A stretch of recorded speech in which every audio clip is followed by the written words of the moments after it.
5 today, guilty on all charges for a man who drove his car onto a downtown Louisville sidewalk and hit a family visiting from Kansas. As WDRB's Joel Skipper tells us, now a jury will recommend his sentence. Joel?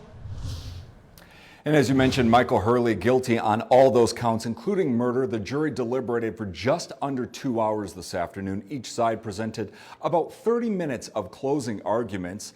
This is day 4 of testimony. Hurley was found guilty of murder, assault, and driving under the influence. In July of 2022, Hurley veered off the road and crashed into the Jones family, who was walking on the sidewalk in downtown Louisville.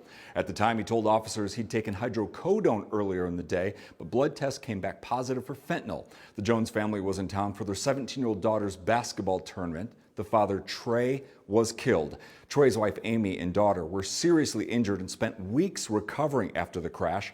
Ava was a high school basketball star. She'd committed to play at the University of Iowa just 2 days before the crash.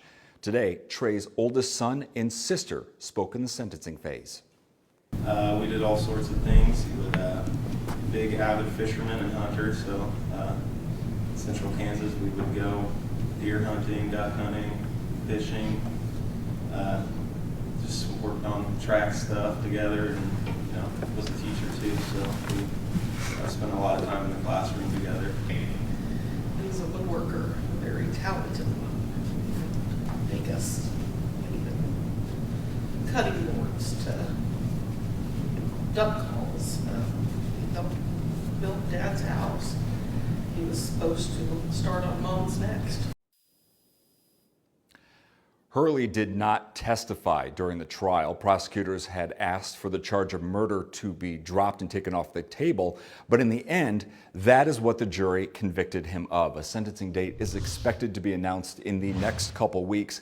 Coming up at 6 o'clock, we're going to hear from Amy Jones and what she just had to say today in court. Hayden? All right, thank you, Joel.